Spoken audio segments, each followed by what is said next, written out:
En Radio Intereconomía, Pulso Geopolítico. Análisis sobre los nuevos desafíos mundiales. Presenta Rafa Jiménez.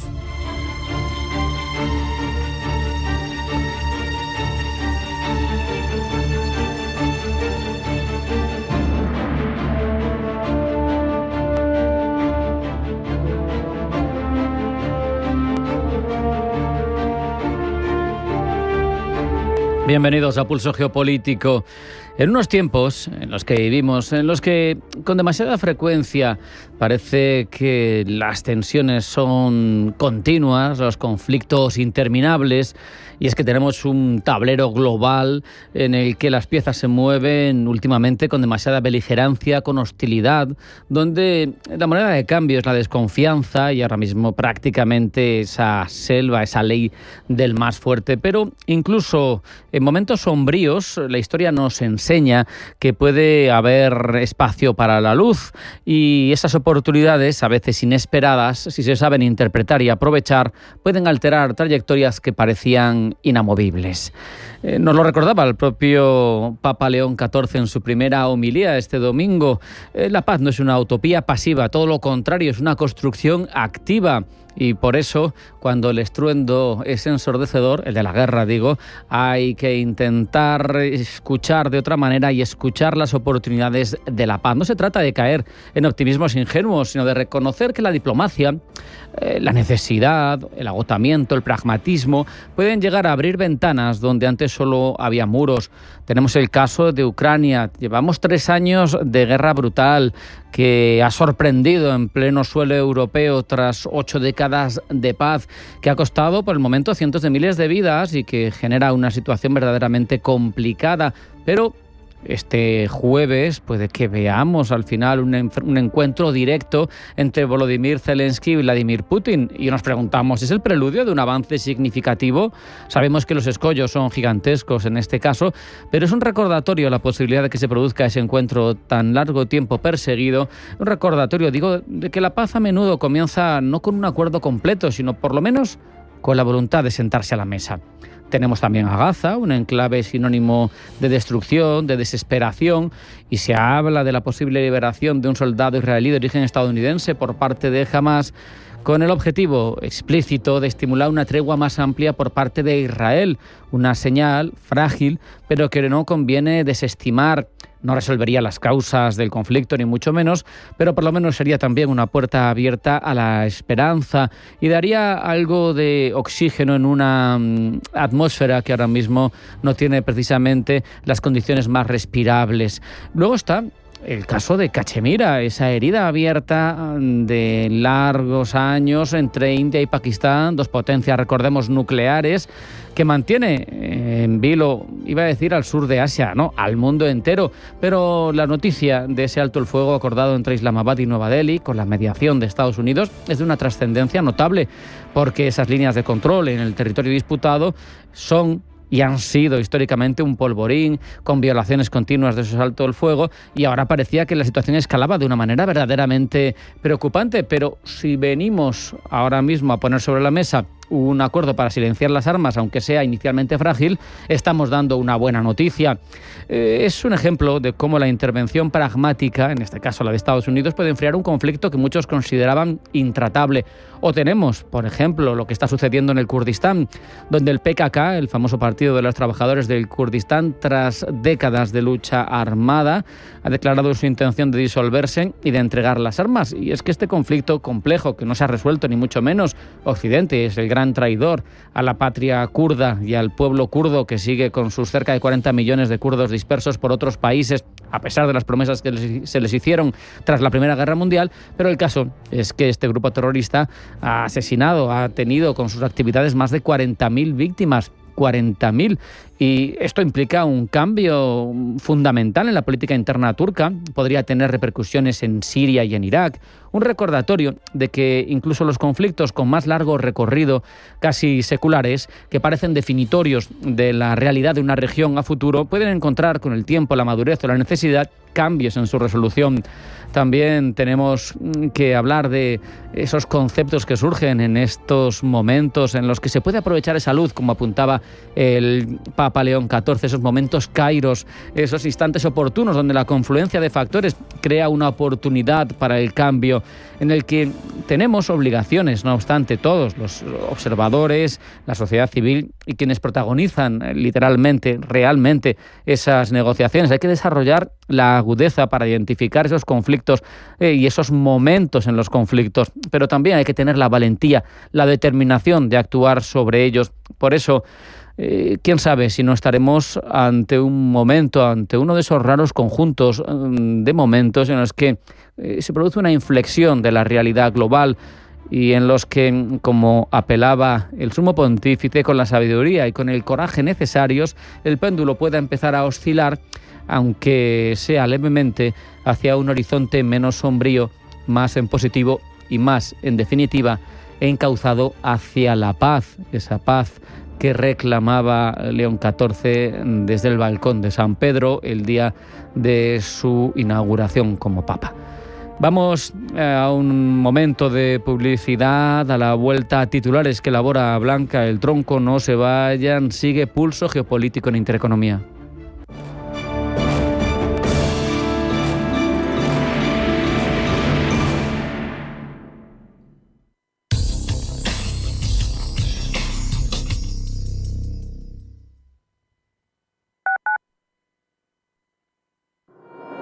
La comarca de Las Vegas y Alcarria madrileña, tierras de bodegas e historia. Descúbrelas a través de sus paisajes únicos, rutas y valles bañados por ríos, bodegas y patrimonio. Enclaves rurales, desconocidos de nuestra región, con museos únicos como Casa Cueva en Tielmes, el Museo de la Molinería en Morata de Tajuña o el Museo Etnográfico La Posada en Chinchón. Y si buscas entornos naturales, la comarca de Las Vegas y Alcarria te ofrece rutas como los Cortados en Titulcia, la senda ecológica del Tajo en Villamanrique de Tajo o visitas a las huertas de Fuentidueña de Tajo o Carabaña. Madden Rural, el Madrid que no te esperas. Atención inversor, únete al club de inversión de Grupos Eneas. Estamos especializados en la compra, reforma y venta de inmuebles y otros activos, ofreciendo rentabilidades muy atractivas. Coinvierte con nosotros. 91 639 0347. Grupos Eneas, tu aliado en la inversión. Mi casa, ¿me reciben? Este año no vuelvo solo. Buscamos casa con vistas y mucha luz. Incluso ellos saben dónde encontrar casa. Vengas de donde vengas, tu casa está encima. Del 21 al 24 de mayo en IFEMA Madrid. Consigue tu entrada gratuita en simaexpo.com. Igualdad es igualdad de oportunidades. Apoyamos a las emprendedoras, a las profesionales, a las madres y a todas las mujeres que necesiten una oportunidad. Por eso, desde la Comunidad de Madrid, ponemos a tu disposición programas como Emprendimiento en Igualdad, Aceleración de Proyectos Rurales y Programa Mujer. Puedes informarte en www.comunidad.madrid. Comunidad de Madrid.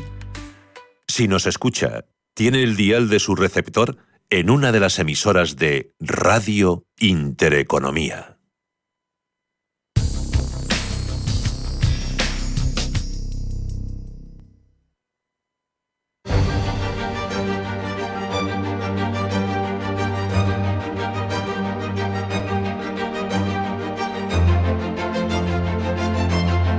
En Radio Intereconomía, Pulso Geopolítico.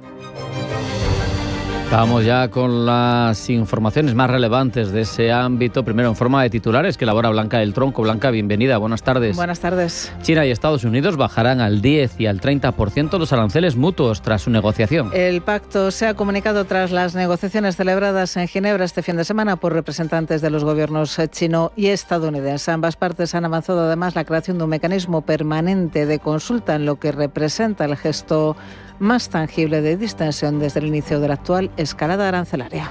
En Oriente Próximo, Hamás liberará al último rehén estadounidense como parte de los esfuerzos para lograr el alto el fuego en Gaza. Y por este motivo el enviado especial de Estados Unidos para Oriente Medio, Steve Witkoff, viaja a Israel. Su objetivo, garantizar la liberación del soldado de origen estadounidense Idan Alexander. Donald Trump considera la liberación como un acto de buena fe, mientras que los familiares del resto de rehenes esperan que la liberación de Alexander fomente un acuerdo que saque al resto de Gaza. Volodymyr Zelensky se muestra dispuesto a reunirse con Vladimir Putin este jueves en Estambul. Reunión, dice el presidente ucraniano, siempre y cuando a partir de hoy se produzca un alto el fuego verificable. Los ministros de Exteriores del Grupo Europeo Weimar, entre ellos el español José Manuel Álvarez, se reúnen en Londres para abordar con su homólogo ucraniano el apoyo a Kiev en la guerra con Rusia.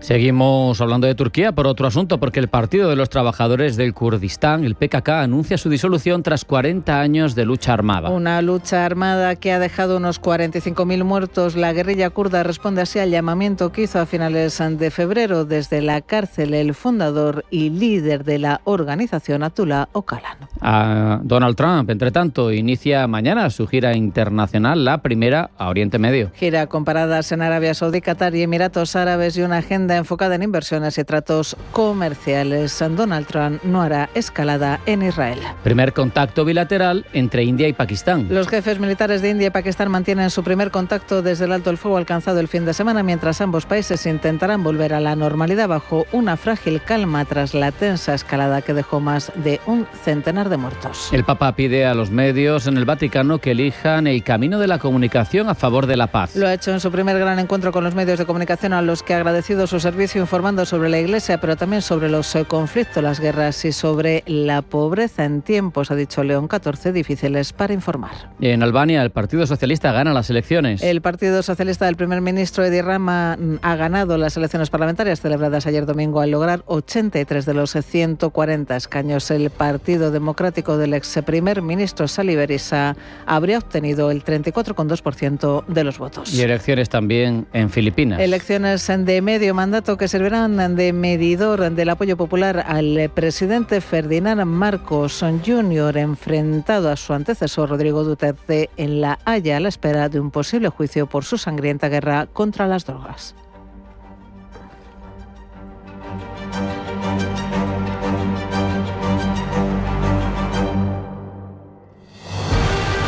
En Radio Intereconomía, Pulso Geopolítico. Presenta Rafa Jiménez. Y ahora, Blanca, ampliamos todas esas informaciones que hemos perfilado. Dentro de 2 días, el miércoles 14 de mayo, entrarán en vigor las reducciones arancelarias acordadas por China y Estados Unidos. Pekín y Washington han anunciado que China rebajará del 125 al 10% los aranceles sobre productos estadounidenses durante los próximos 90 días y Estados Unidos hará lo propio desde el 145 al 30% para los bienes chinos, como parte de los términos acordados para frenar la nueva guerra comercial desatada este año. El notable descenso de los gravámenes es el punto más destacado de este pacto, valorado en esta jornada por los gobiernos de ambos países y que incluye además la creación de un mecanismo permanente de consulta. Rubén Gil. Estados Unidos y China han acordado reducir temporalmente los aranceles recíprocos. Washington va a reducir esos aranceles sobre los productos chinos del 145% al 30% durante 90 días, mientras que Pekín los va a rebajar desde el 125 al 10% durante la pausa. Hemos llegado a un acuerdo sobre una pausa de 90 días y sustancialmente bajar los niveles arancelarios. Ambas partes reducirán sus aranceles recíprocos en un 115%.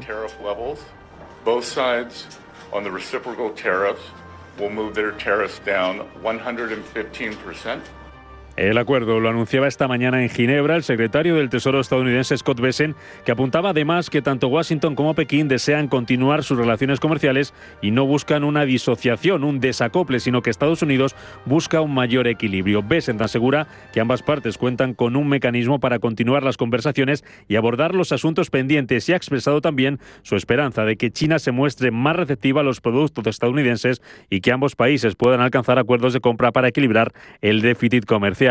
También comparecía junto a Bessent el representante comercial estadounidense Jamieson Greer, que señalaba que el acuerdo es positivo para ambos países.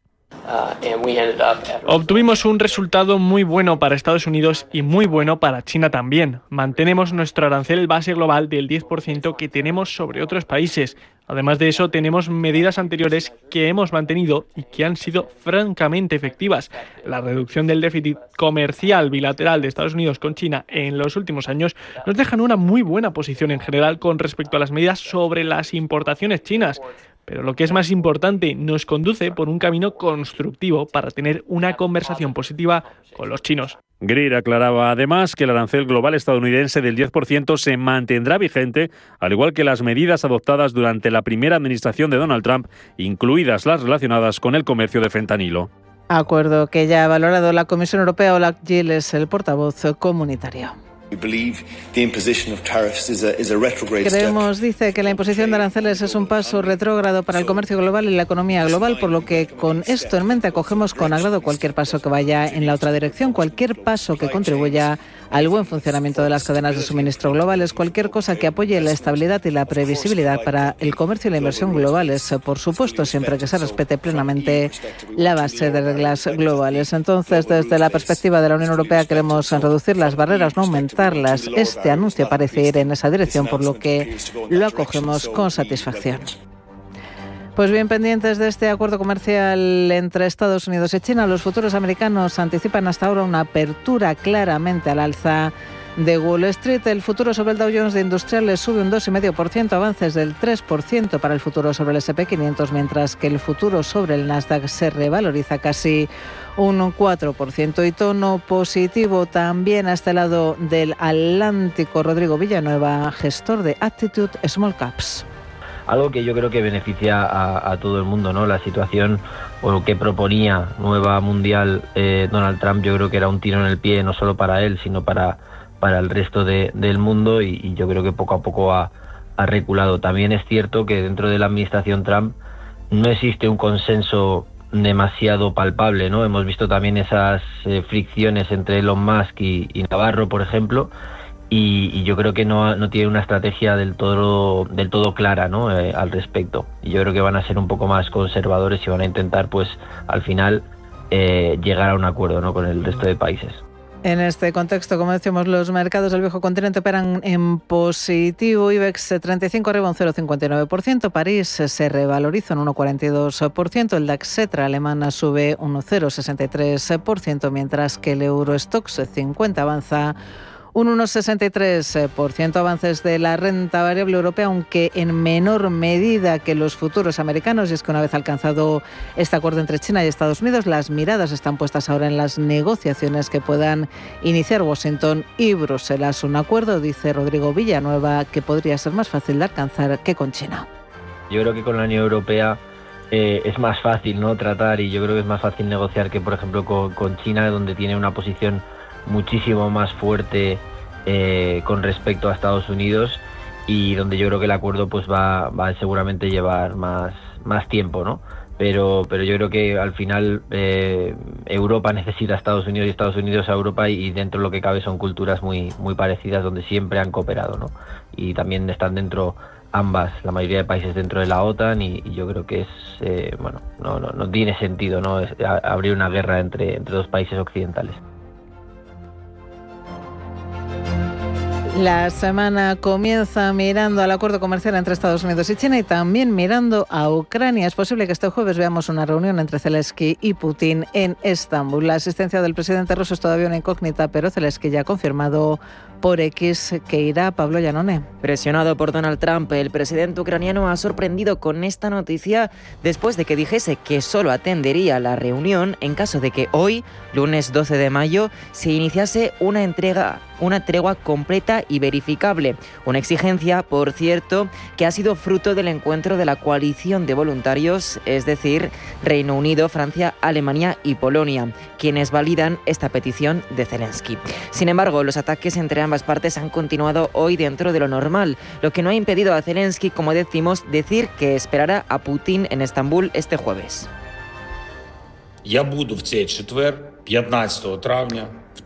Estaré en Turquía este jueves 15 de mayo y espero a Putin aquí en persona. Espero que no busque razones por las cuales no pueda venir. Estamos dispuestos a hablar para poner fin a la guerra. El jueves, en Turquía, el presidente Trump lo ha apoyado. Todos los líderes están a favor. Zelensky pide expresamente la presencia de Putin, quien ha dicho que está propuesto a retomar las negociaciones sin condiciones previas, pero no ha confirmado si asistirá a título personal, a pesar pesar de que fue él el artífice de estas conversaciones cuando llamó al presidente turco Recep Tayyip Erdogan para convertir a Estambul en el punto de encuentro entre ambos países. En paralelo, en medio de estas posibles conversaciones sobre un alto el fuego, Zelensky ha invitado al Papa León XIV a visitar Ucrania y le ha informado sobre los pasos para alcanzar un alto el fuego en 30 días con Rusia. Si el Papa aceptase, Ucrania se podría convertir en uno de sus primeros destinos dentro de su pontificado. Y Hamas ha anunciado que liberará al soldado estadounidense israelí Edan Alexander como parte de los esfuerzos para lograr el alto fuego, abrir los pasos fronterizos e introducir ayuda y asistencia humanitaria en la franja de Gaza. Gemma González. De noticia monumental ha calificado Donald Trump la liberación por parte de Hamas del soldado de origen estadounidense Edan Alexander, y para garantizar su liberación ha enviado a Israel a su negociador Steve Witkoff. Estuve junto con el director senior de políticas, Eric Trager, de la oficina de Mike Waltz. Pasé cerca de 7 horas y media en la cumbre árabe y tuvimos una conversación realmente positiva allí. Lo describiría como un cambio de juego, si no fuera por la respuesta de Hamas. Así que pasamos mucho tiempo hablando de un puente, de una propuesta de puente que permita la liberación de 5 rehenes vivos, incluido Edan Alexander. Hamas, que no ha especificado cuándo pondrá en libertad a Alexander, ha comunicado esta decisión a raíz de haber mantenido conversaciones durante los últimos días con la administración del presidente estadounidense Donald Trump, en las que asegura haber mantenido una actitud muy positiva. Esta no es la primera vez que Hamas y Estados Unidos entablan un diálogo directo para liberar a los rehenes estadounidenses que aún se encuentran secuestrados en Gaza. Es la segunda vez que estas conversaciones se llevan a cabo entre bastidores, ahora con el resultado de la liberación de Edan Alexander, joven estudiante israelí de 20 años que estaba sirviendo en el ejército cuando fue secuestrado en Gaza. Israel, por su parte, asegura no haber acordado ningún alto el fuego ni liberación de prisioneros con Hamas, sino solo un corredor seguro para permitir la liberación del rehén israelí estadounidense. El primer ministro Benjamín Netanyahu ha afirmado que las negociaciones continuarán bajo fuego durante los preparativos para una intensificación de los combates. Por cierto, que Trump, en su gira por Oriente Medio, que arranca mañana, no visitará Israel. El presidente de Estados Unidos iniciará mañana una gira que le llevará a Arabia Saudí, Qatar y Emiratos Árabes Unidos, con una agenda enfocada en inversiones y tratos comerciales y que podría volverse con las manos vacías en temas críticos para la región. En su viaje de 4 días, que comenzará en Riad, Trump tiene previsto inaugurar un foro de inversiones Arabia Saudí Estados Unidos en esa ciudad antes de ser agasajado por la familia real saudí con una cena de Estado donde compartirá mesa con el príncipe heredero Mohammed bin Salman, hombre fuerte de este reino petrolero. La visita de Trump a Oriente Medio llega después de que haya conseguido una frágil tregua en el Yemen con los hutíes aliados de Teherán, que han prometido dejar de atacar intereses estadounidenses en el Mar Rojo, donde Washington se mantenía en alerta para interceptar misiles, atacar posiciones de los rebeldes y asegurar el tráfico de mercancías por la estratégica vía. Con esta gira por Oriente Medio, su primera gira internacional, Trump rompe con la tradición. Tradicionalmente, el primer viaje internacional de un presidente de Estados Unidos suele ser a Canadá o México, reflejando la importancia de las relaciones diplomáticas y económicas con sus vecinos más cercanos. Sin embargo, como vemos, esto puede variar según las prioridades políticas de cada administración. Trump visitó Arabia Saudí en su primer mandato, mientras que Biden eligió el Reino Unido para asistir al G7. Y mientras Estambul se prepara para acoger las posibles conversaciones de paz entre Putin y Zelensky este jueves, Turquía celebra el anuncio de la disolución del Partido de los Trabajadores del Kurdistán, el PKK. El grupo considerado terrorista por Ankara pondrá fin a su lucha armada contra el Estado turco después de más de 40 años de violencia. Pablo. El grupo depone las armas, pero el movimiento nacionalista kurdo no desaparecerá.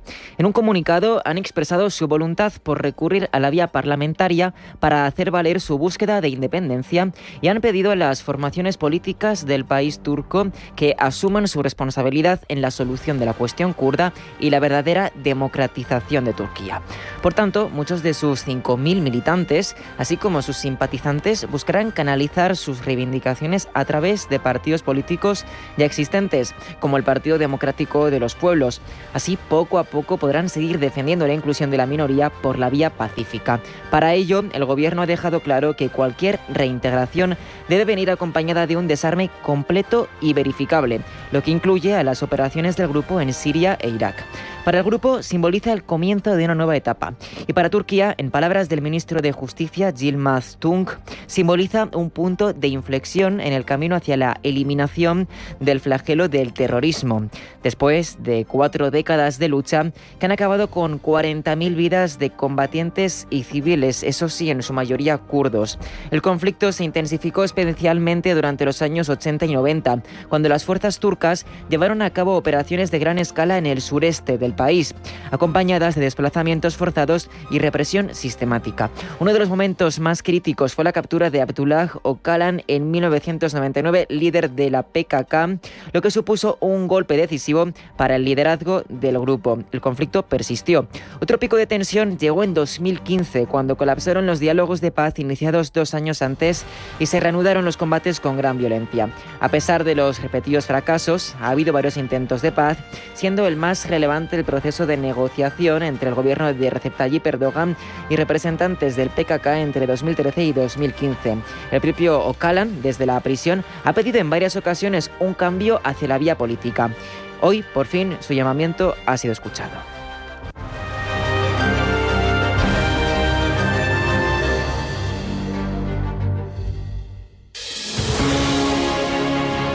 Desde Caja Rural queremos apoyar a quienes permanecen aquí y depositan su confianza en nosotros por cercanía, eficacia, profesionalidad y compromiso con nuestra tierra. Caja Rural de Zamora. Gente como tú. ¿Eres de los que invierte en temáticas? Entra en bancobig.es y explora todas nuestras temáticas de inversión. Ponemos a tu disposición las herramientas para tus operaciones de forma 100% digital. Banco Big. Nos mueven tus valores. Debes saber que toda inversión conlleva el riesgo de pérdida de capital. Bontobel Asset Management. Calidad suiza con el objetivo de obtener rendimientos superiores a largo plazo. En Bontobel Asset Management siempre estamos a la vanguardia de las inversiones activas en bonos y acciones. Para más información, entre en nuestra página web bontobel.com/am. Bontobel Asset Management, su especialista global en fondos de inversión. Las noches de lunes a jueves en Radio Intereconomía te convocamos a Disidencia Deportiva, un programa diferente, independiente, apasionante, disidente y deportivo. Disidencia Deportiva, de lunes a jueves a las 11 de la noche, tu tertulia de deportes en Radio Intereconomía.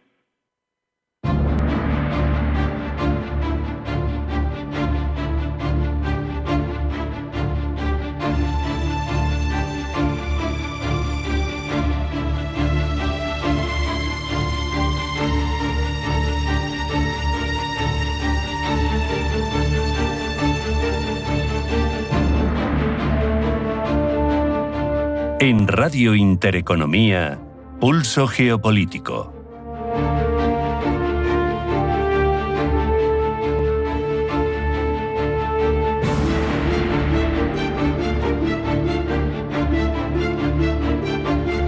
La agenda del nuevo Papa de León XIV continúa plena de actos, todos propios del inicio de un pontificado. Ha oficiado su primera misa en la Capilla Sixtina, ha marcado el proyecto de su papado, ha visitado la tumba de Francisco, ha presidido el rezo de la Regina Coelis en San Pedro, pero además León XIV ha recibido a los periodistas que han seguido el cónclave. En su primer discurso a los medios les ha pedido poner fin a la polarización, al fanatismo, al odio.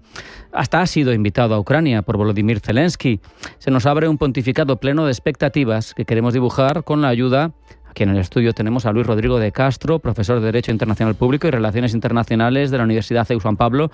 Luis, bienvenido, buenas tardes. Hola, buenas tardes, muchas gracias. También tenemos al otro lado del teléfono a José Manuel Vidal, director de Religión Digital. Bienvenido, buenas tardes. Hola, muy buenas tardes. Y a Pablo Blanco, catedrático de Teología Sistemática, especializado en ecumenismo, teología sacramental y del Ministerio en la Universidad de Navarra. Pablo, bienvenido, buenas tardes. Bien hallados, muy buenas tardes. Lo primero que pondría sobre la mesa es recabar vuestra impresión sobre el nuevo sumo pontífice a partir de las variables que queráis incorporar. Luis, si te parece, empezamos por ti, de origen geográfico, pastoral, curial, trayectoria previa. ¿Cómo puede esto condicionar el estilo y las prioridades de su papado? Bueno, yo creo que aquí lo primero que tenemos que hacer es adaptarnos al nuevo estilo de León XIV. No es Francisco, aunque la línea en acciones, en discursos pueda ser muy parecida, pero el estilo es diferente. Es un pontífice que es un poco más tímido y a partir de ahí tenemos que entender determinados gestos que pueda hacer o con menor efusividad de lo que lo hacía Francisco. Yo diría que encaja muy bien con esa etimología de pontífice, de pontifex, de constructor de puentes. Es un hombre que viene del primer mundo, de Estados Unidos, cosa que nunca antes había sucedido, que viniera de una gran potencia, políticamente hablando, pero también es muy peruano en el sentido de que mucha trayectoria eclesiástica y pastoral viene de lo que es el sur global, y yo creo que ahí tiene una mezcla muy interesante también en cuanto a formación. Y yo me sorprendió la primera imagen. La imagen siempre, la primera dicen que es la más importante. A mí me llegó mucho, ¿no? Un hombre que se veía que estaba conteniéndose para no llorar, y eso dice que, bueno, a mí me dice que no es un hombre que tema parecer emotivo y frágil por extensión, pero yo creo que ahí tiene muchos nexos de conexión entre diferentes vertientes que pueden ser sumamente positivas. José Manuel, precisamente en ese momento, en el balcón de la Plaza de San Pedro, ya se acordó mucho de Francisco desde ese primer momento de su pontificado. ¿Va a ser cercano? ¿Qué opinas? A mí me parece que este hombre era uno de los delfines, uno de los niños bonitos de Papa Francisco, que fue una jugada, su elección fue una jugada estratégica suya que dejó prácticamente inoculada, porque si no, no se entiende que a pesar de la fuerza terrible que hizo el aparato de la curia, que hizo el aparato curial para sacar adelante la candidatura de Parolín, se desinflase incluso desde la segunda votación. Es decir, a mí me parece que el Papa Francisco tenía claro quién podía ser su sucesor, y en esa clave se la compraron y llamaba la atención la cantidad de cardenales que se unieron desde el principio a la votación de León XIV, ¿no? Según todas las indiscreciones, según los cardenales, parece que ha salido casi por unanimidad, es decir, más de 100 votos.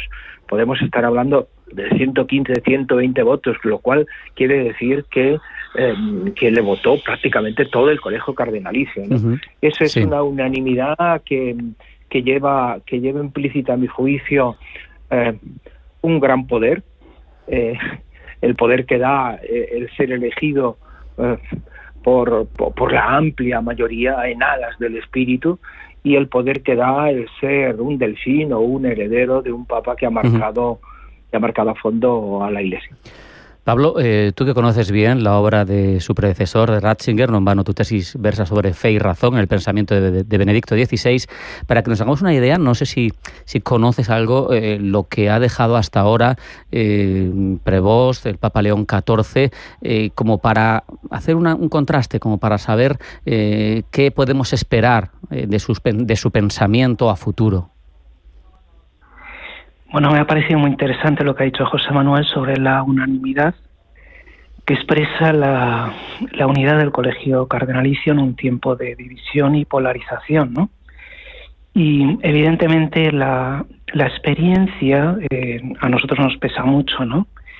Pero el que el nuevo Papa sea un inmigrante, es muy bonito leer en la autobiografía del Papa Francisco cómo él hace énfasis en su origen inmigrante, ¿no? De cómo pues es alguien que se abre un nuevo mundo y tiene que abrirse paso en la vida.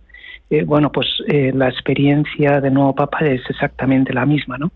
Pero por otro lado es también misionero.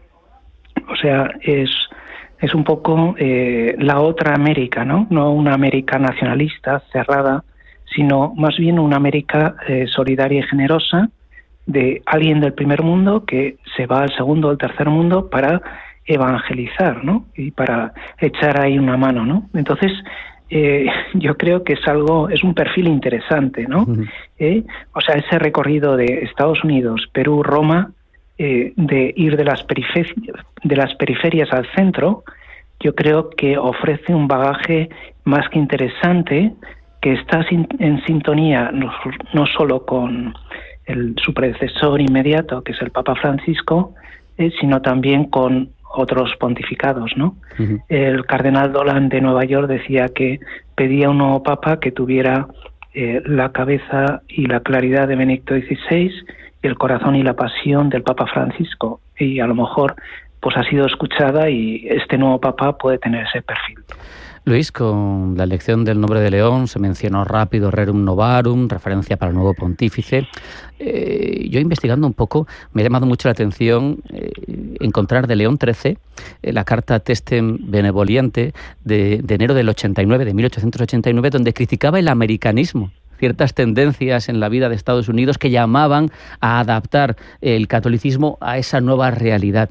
Y digo, qué paradójico en un momento en el que él es estadounidense, pero distinto, como ha dicho Pablo, y es estadounidense también quien está marcando el devenir del mundo con mucha heterodoxia, ¿no? Como es Donald Trump. Parece como que es premonitorio.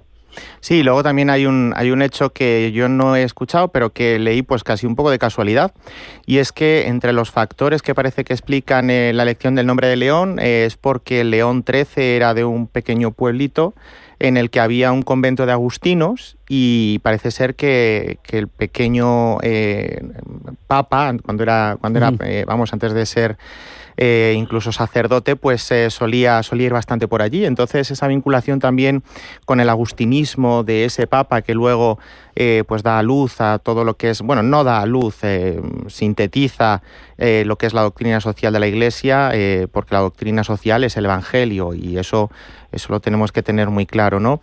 Pero hay muchas coincidencias con León XIII, con ese americanismo en sentido negativista, ¿no? Es verdad que hay un americanismo positivo en el sentido de emprendimiento, de búsqueda de nuevos horizontes, de incorporación, de mezcla, por así decirlo, que es la que lleva también, o la que tenía el hasta ahora cardenal Prevost, de inmigrantes italianos, franceses, orígenes españoles, creolés, y ese americanismo negativo yo creo que es el que con mucha autoridad puede combatir el nuevo Papa León, igual que el Papa Francisco, pues por su bagaje personal, habéis hablado del tema de los migrantes, pues podía abordar ciertas temáticas con esa fuerza, precisamente porque venía legitimado en su origen, ¿no? Claro. Yo creo que cada papa es hijo de su tiempo, y seguro que el Papa León XIV, que ha sido elegido pues en última instancia por el Espíritu Santo a través de los cardenales, pues es la persona ideal para hacer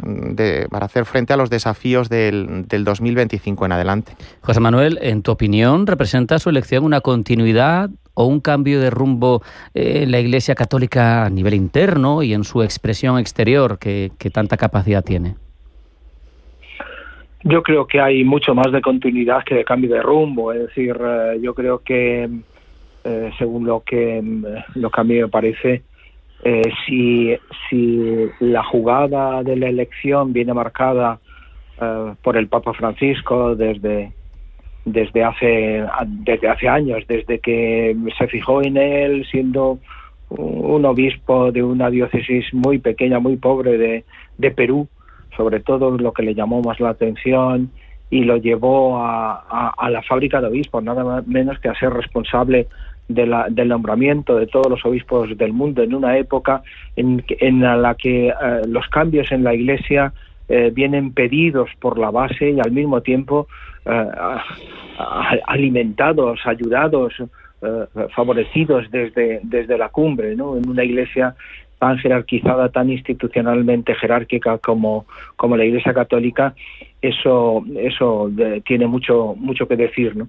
A mí me gusta mucho lo que habéis dicho de sus orígenes, de su americanismo, pero me gusta más su peruanismo, ¿no? Yo creo que es más peruano que americano ya, y que el hecho de pasar a la Iglesia, primero por San Ignacio y ahora por San Agustín, tiene algo de significativo a mi juicio. Yo creo que la Iglesia está volviendo a recuperar los carismas de las órdenes religiosas, que al fin y al cabo son las que han intentado vivir a lo largo de los siglos el Evangelio a fondo, ¿no? El Evangelio a tope, con los consejos evangélicos, con la pobreza, castidad y obediencia, ¿no? Es decir, volver al Evangelio a través del carisma de una orden religiosa como San Agustín, me parece que va a ser muy interesante para la Iglesia. Precisamente, Pablo, te quería preguntar el hecho de que sea religioso, de que sea agustino, de que haya tenido experiencia diocesana, pero no ha sido la fundamental de su experiencia religiosa en toda su trayectoria. No sé hasta qué punto esto condiciona su perfil y cómo podría afrontar desafíos internos, como esa apuesta que hizo en el balcón por la sinodalidad, o problemas que pueda haber como la secularización, o problemas, como mencionaba Ratzinger, de relativismos. ¿Cómo puede condicionar ese hecho de ser religioso agustino la forma de afrontar esas circunstancias? Bueno, yo creo que el nuevo Papa es un melting pot, como dicen, ¿no? Un crisol de culturas, ¿no? Creo que va a ser un hombre de síntesis. Pues, de hecho, hay un dato icónico, y es que ha visitado tumbas, ¿no? Ha estado la tumba del Papa Francisco, muy bonito, ¿no? Dejando ahí la rosa blanca, pero después también ha visitado las tumbas de sus predecesores, ¿no? De Benedicto XVI, de Juan Pablo II y sobre todo la tumba de Pedro, porque el Papa no es el sucesor de su predecesor inmediato, es el sucesor de Pedro. Entonces, yo creo que como es un hombre, digamos, de consenso, de diálogo, como ha dicho muy bien Luis, ¿no? Constructor de puentes, ¿no? Con esa capacidad de eso, procediendo a Estados Unidos, pues irse a Perú y hacerse peruano, e incluso con la nacionalización, pues le va a permitir abrirse a todas realidades y sensibilidades en la Iglesia, ¿no? Y es verdad que el componente latinoamericano y el de la teología de la liberación serán fuertes en su bagaje cultural y teológico, pero yo creo que también los retos actuales de la Iglesia son más globales. Tenemos el Global South, ¿no? El sur global, y toda la realidad africana. Yo vivo con muchos africanos, ¿no? Y realmente es otro mundo, ¿no? O asiática o incluso europea, ¿no? Que es una iglesia en crisis, pero todavía a lo mejor tiene algo que decir. Me decía Pablo, hace poco un antiguo embajador español ante la Santa Sede, que hablando con personas que conocía del Vaticano, le habían dicho el epicentro del catolicismo ahora mismo, era una reflexión, ¿no? Que puede estar de acuerdo o no, pero dice, está entre Senegal y Gambia. O sea, ese continente negro en el que la demografía va para arriba, en el que tiene una trayectoria y una labor la Iglesia Católica. Lo que yo no sé es si se puede sentir olvidado por al final no haber tenido un papa del continente.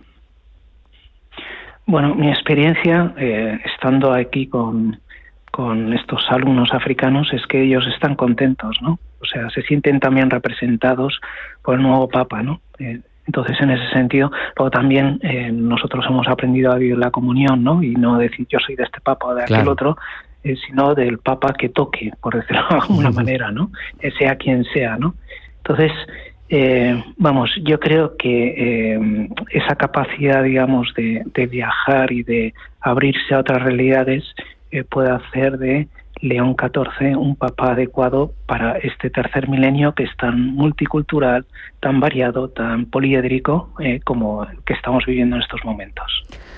Luis, tras su primer discurso dominical, que estuvo centrado en Ucrania y Gaza, hoy le ha vuelto a hablar de cosas en esa línea a los periodistas, pero yo me pregunto, ¿qué capacidad real de influencia tiene hoy día la Santa Sede, el nuevo pontífice, para ser determinante o mediador, al menos, en conflictos internacionales complejos? Volodymyr Zelensky ya la ha invitado, pero igual le pedimos demasiado.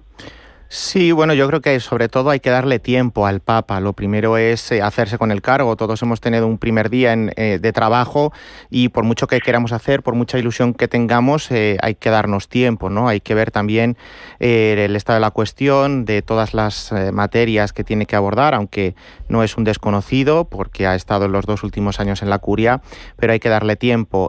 Dicho esto, es verdad que la diplomacia vaticana es la gran diplomacia, ¿no? Es la más antigua, es la que tiene la red más extensa, no solo de diplomáticos en activo, sino de agentes en el terreno, porque tiene sacerdotes, tiene obispos, tiene misioneros, tiene religiosos, también laicos, y esto hace que tenga una red de informadores, por decirlo de alguna manera, sumamente rica, ¿no? Que puede ser aprovechada para centralizar todas aquellas cuestiones globales y que Roma pues sea caput mundi, ¿no? La cabeza del mundo en ese sentido, con toda la información centralizada, utilizando un poco el lenguaje empresarial. Pero siempre los papas, además de ser los guías, los sucesores de Pedro, como han dicho mis compañeros de tertulia, es ante todo, desde el punto de vista global, más allá de que se sea católico o no, es un líder moral. Y con esa categoría que Pablo VI llamaba la experiencia en humanidad, yo creo que el Papa León puede presentarse precisamente como interlocutor válido, precisamente porque la posición del papado siempre ha sido, sobre todo a partir de Benedicto XV y sus esfuerzos por la paz mundial durante la Primera Guerra Mundial, valga la redundancia, han sido la de una posición superpartes, ¿no? Alejada de cualquier partidismo, y esto pues ha dado más recientemente algún ejemplo, ¿no? Hay que recordar el caso del Canal Beagle entre Argentina y Chile, que estuvo a punto de causar una guerra civil, una guerra entre ambos estados, y que el Papa Juan Pablo pues se resolvió muy bien porque se le sometió a su arbitraje. El Papa, el Vaticano por extensión, igual que con Francisco, tendrá la capacidad que las partes en la contienda quieran que tengan, claro. Pero yo estoy seguro de que igual que hizo Francisco y sus antecesores, el Papa León pues estará sumamente por la labor de poder aportar ese granito de arena, aunque sea muy minúsculo, en favor de la paz mundial, precisamente porque lo primero que dijo nada más salir al balcón fue: la paz esté con ustedes, que es una frase que oímos durante el servicio de la misa y que muchas veces pues no le damos el sentido que tiene, varias ¿no? veces en su alocución. Y el término paz fue la que más repitió. José Manuel, ha salido en la conversación Juan Pablo II, sabemos, los que tenemos cierta edad, fue el gran papa viajero, tuvo mucha influencia internacional. Francisco lo ha podido hacer menos por salud, por edad, aunque también ha querido viajar. León XIV es mucho más joven. En tu opinión, José Manuel, ¿tendría sentido recuperar en cierta medida esa capacidad de influir del papa polaco a partir de una presencia multiplicada en muchas zonas del mundo? Es evidente que un papa moderno no puede dejar de ser un papa viajero, y viajero para confirmar en la fe, viajero para animar, viajero para alegrar, para dar esperanza a los pobres, para compartir en la realidad y en el pie a tierra lo que significa de esperanza, de misericordia la Iglesia Católica. Yo creo que va a viajar, va a tener muchísimo tiempo para viajar si todo se produce como es de esperar. Y yo creo que hay dos cuestiones o dos viajes, aparte de los viajes simbólicos que estoy seguro que va a hacer, posiblemente Canarias, por ejemplo, pero aparte de esos viajes más simbólicos, más gestuales, yo creo que hay dos viajes que se están resistiendo a los papas, a todos los papas, a Juan Pablo II incluido, es la China, el telón de bambú y el telón ruso, ¿no? La China y Moscú son dos destinos que yo creo que León XIV, con tiento, con mesura, con esa diplomacia de la que hablabais antes y con mucha ayuda del espíritu, puede conseguir acercarse a esos dos países que también lo necesitan mucho, y sería muy muy importante tanto para la Iglesia como para esos respectivos países. Pablo, parece que el primer viaje, uno de los primeros, si no, va a ser cumplir con el compromiso que se había impuesto el Papa Francisco y acudir a Nicea para celebrar el 1700 aniversario del Concilio Cristiano. Allí, además, entre otras cosas, se suponía que se iba a intentar acercar posturas con el patriarca de Constantinopla, con Bartolomé. Es importante también, ¿no?, seguir con el cristianismo haciendo esa unión y ese ecumenismo, ¿no? Sí, además es como comentaban antes, ¿no? Comentaba José Manuel, me parece, el volver a los orígenes, ¿no? Cuando la Iglesia estaba unida en el primer milenio y cómo ese concilio del año 315, en el cual se declara las dos naturalezas de Cristo, de que Jesucristo es consubstancial al Padre, de la misma naturaleza del Padre, digamos que es la confesión de una fe común en Jesucristo, como verdadero Dios y como verdadero hombre. Digamos que esa puede ser la fuente de la unidad y de la paz, en definitiva, que se hablaba antes, ¿no?, a propósito de las guerras, ¿no? Y la verdad es que sería bonito que se encontrara no solo con el patriarca de Constantinopla, sino también con otros patriarcas, incluso, aunque ahora están desgraciadamente las antípodas por el motivo de la guerra de Ucrania, incluso con el patriarca de Moscú. Pero en fin, se trata de ir dando pasos, de ir rezando, ir trabajando, ir construyendo esa paz, como decía el Papa Francisco, ¿no?, ser artesanos de la paz, ser artesanos de la unidad y ver hasta dónde se puede llegar en ese mandamiento que Jesucristo nos ha dado, ese mandato que dejó en la última cena de que todos sean uno, como yo en ti y tú en mí. Y el Papa Francisco solía añadir, para que el mundo crea. O sea, para ser más creíbles en este mundo necesitamos dar ese testimonio de unidad también a través del ecumenismo. Quién sabe si no veremos al Papa León XIV con el patriarca Cirilo repetir ese abrazo de Pablo VI con Atenágoras que tan simbólico fue. Ojalá. En cualquier caso, Luis, vivimos un momento convulso también incluso en el ámbito no solo de las guerras, que hay muchas, hoy había ciertas noticias esperanzadoras en algunos de esos frentes, pero en cualquier caso tenemos una cierta difuminación de la frontera entre el poder político y la religión. Lo vemos en el patriarca de Moscú y Putin, el uso político que se hace, la islamización de Santa Sofía, un templo milenario que tuvo ese estatus un poco más independiente. Narendra Modi en Asia, en el país más poblado del mundo, utiliza el hinduismo, que al final es una religión, para... Es un momento complicado en ese aspecto, porque la religión tiene otras guerras que luchar, ¿no? Sí, porque sobre todo la religión no se impone, sino que se propone. Y continuando con lo que decía Pablo, es verdad que Moscú es el gran desafío, ¿no? Hay que recordar también que el Papa Francisco ha sido el primer Papa de Roma en encontrarse con el patriarca Cirilo de Moscú, en Cuba, y sobre todo con el patriarca Bartolomé. El patriarca Bartolomé estará el domingo que viene en Roma, como estuvo en la inauguración del Papa Francisco, y yo creo que eso es un signo de que ante todo, bueno, pues tenemos muchas diferencias, pero compartimos la voluntad de ser uno. Y a diferencia es verdad que hay un catolicismo político, pero no hay una política católica en el sentido de que hay una política hindú por parte de los gobiernos. Yo creo que eso sí que es verdad que se achaca en parte la confesionalidad, la laicización de Europa, de Occidente en general, pero yo no lo entendería como algo negativo. Yo siempre intento ver las cosas o el vaso medio lleno, más que medio vacío. Creo que también puede ser una oportunidad.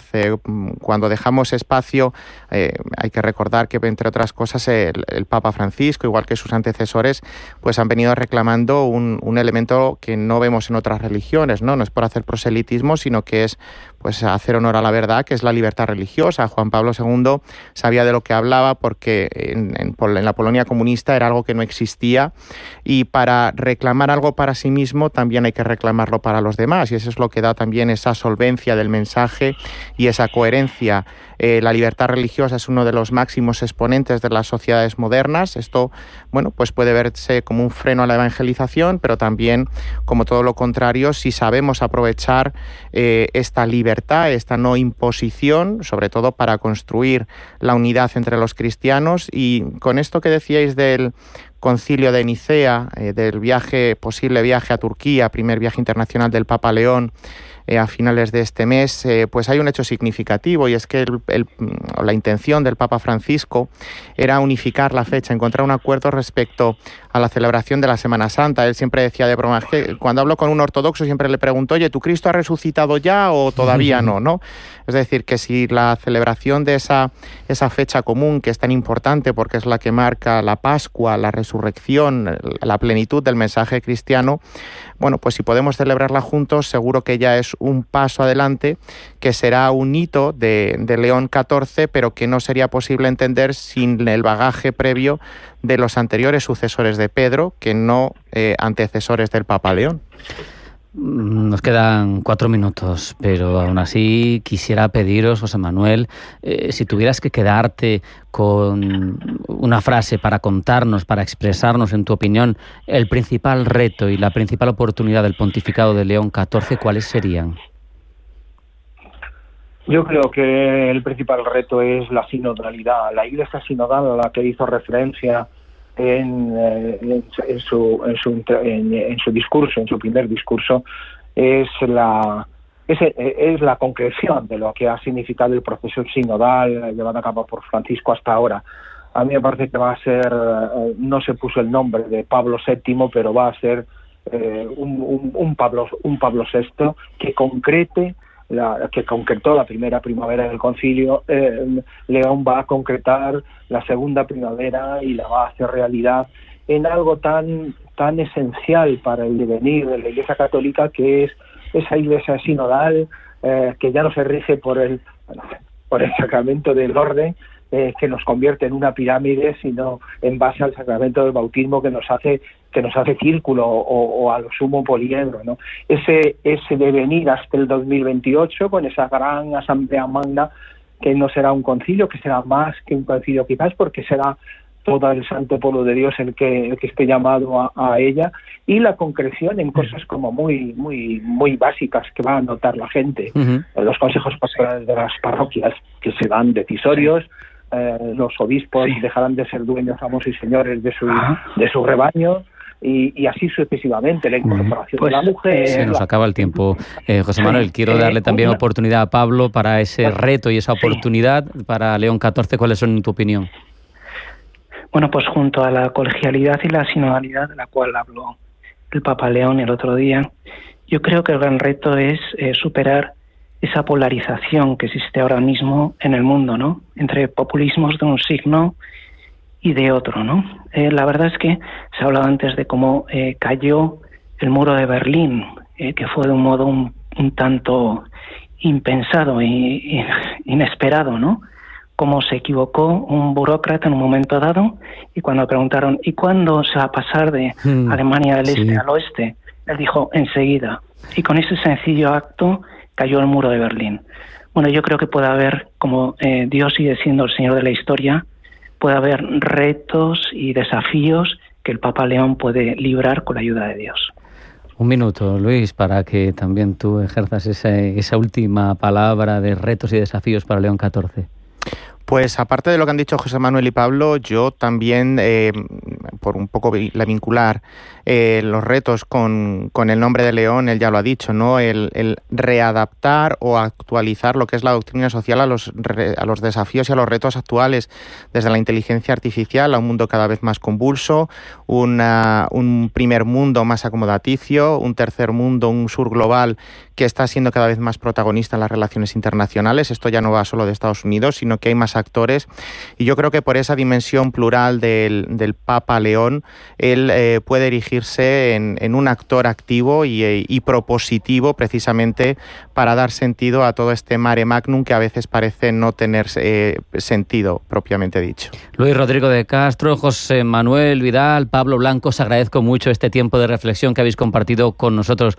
Muchas gracias, un abrazo a los tres y hasta la próxima. Igualmente, muchas gracias. Muchas gracias y un saludo.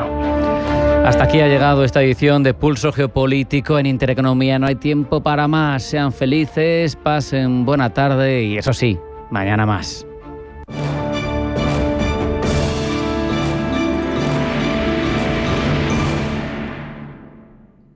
Radio Intereconomía. Eres lo que escuchas. En Finaccess Value queremos ayudarte a conseguir tus objetivos financieros. Finaccess Value, gestión de patrimonios centrados en la prudencia y la gestión del riesgo. Un enfoque global y más de 20 años del grupo Finaccess nos avalan. Más información en finaccessvalue.es y en el 91 737 4114. Finaccess Value, agencia de valores, figura inscrita en CNMV con el número 301. McDonald Resorts, tus resorts de lujo en la Costa del Sol, en la playa o en la montaña, con todas las comodidades de un hotel, pero con tu propio apartamento, con piscinas climatizadas, jacuzzi y sauna. No solo alojamiento, ofrecemos experiencias. Consigue tu descuento usando el código MAC25 a través del teléfono 67 1 43 42 44 o en el mail reservas@mcdonald-resorts.es.